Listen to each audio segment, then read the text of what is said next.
Hi, I'm Neil Garfield of the Garfield Continuum and the author of the Living Lies blog at www.livinglies.wordpress.com. I invite you to go there for a lot of free information, forms, and resources in connection with the mortgage crisis, foreclosure defense, and foreclosure offense.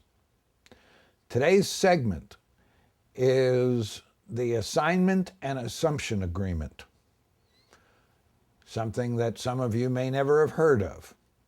First, I need to introduce the concept and context of what we're talking about. Number one, we're talking about securitized loans. Number two, we're talking about residential mortgages. Number three, we're talking about the actual process, the details of what happened in the securitization of the typical residential loan. Now, these issues don't go to predatory loan practices per se, but they have their own impact on the recording requirements of various documents, the timing of those documents, and they also have their own impact on the APR that is stated in the good faith estimate given to the borrower before closing. Now, of course, we all know that sometimes the GFE, which is the good faith estimate, is not given to the borrower until at or sometimes even after closing, which is a violation unto itself.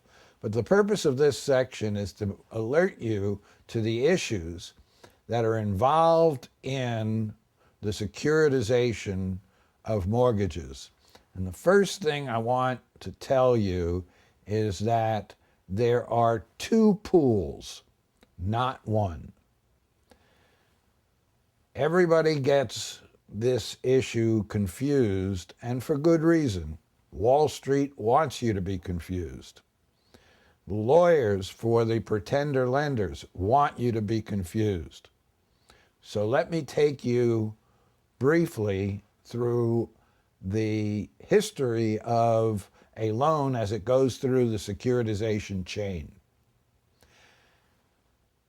The loan is originated by some entity. Usually it's a front organization for some Wall Street entity.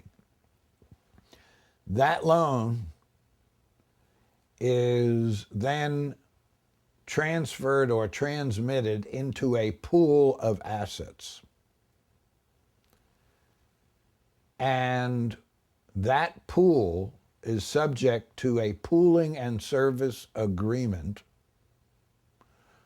which is the subject matter of another segment that you will be able to see if you want to. The trustee or entity that controls that pool sells the pool or part of the pool to a special purpose vehicle, which means that the assets of the first pool are transferred into a second pool, or sometimes multiple second pools, as the investors are putting in money to purchase the assets of the pool. The investors do not purchase the assets of the first pool, they purchase the assets of the special purpose vehicle pool. Now, this segment has to do with the beginning of the process. This segment has to do with the assignment and assumption agreement. And there are a lot of interesting issues which are extremely important for you to know in terms of preparing questions in a qualified written request, or questions in a debt validation letter, or discovery, which is the subject of another segment that we have. Discovery includes, of course, interrogatories, where you pose questions to the other side and they must answer those questions. Requests to produce involves just what it sounds like. A request, it's really a demand, that they produce certain documents. And of course, your request for production will be aimed at those documents which would support their point of view or their position, or might support yours. Requests for admissions are exactly what they sound like.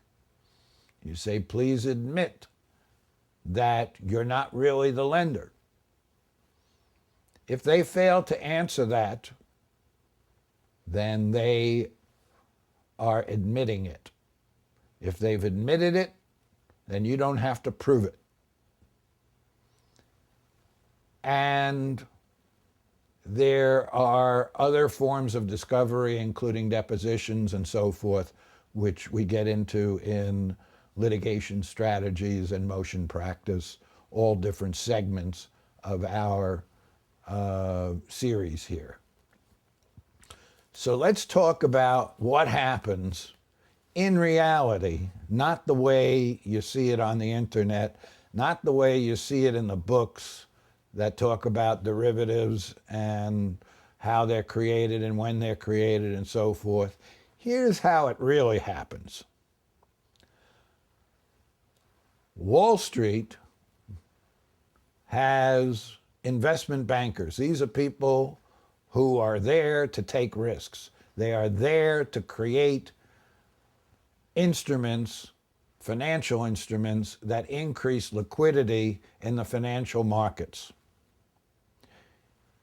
You can't blame Wall Street entirely for what happened, because it would be like blaming a soldier for shooting bullets in the battlefield. It's kind of what he's there for.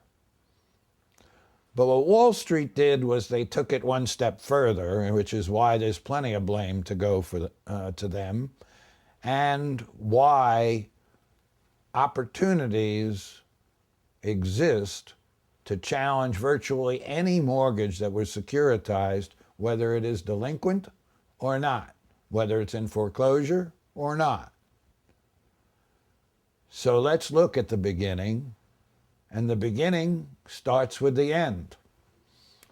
Wall Street has investment banks. They create special purpose vehicles. Those special purpose vehicles, in most cases, have an attachment to their documentation, which is like a spreadsheet, saying that these are the mortgages and notes that are the assets of this pool within the special purpose vehicle. If you look deep into the documentation of the SPV, the special purpose vehicle, you will find that what has been sold to the investor is two things: a bond, which promises an interest rate and a return of capital, and an ownership interest, percentage ownership interest in the pool.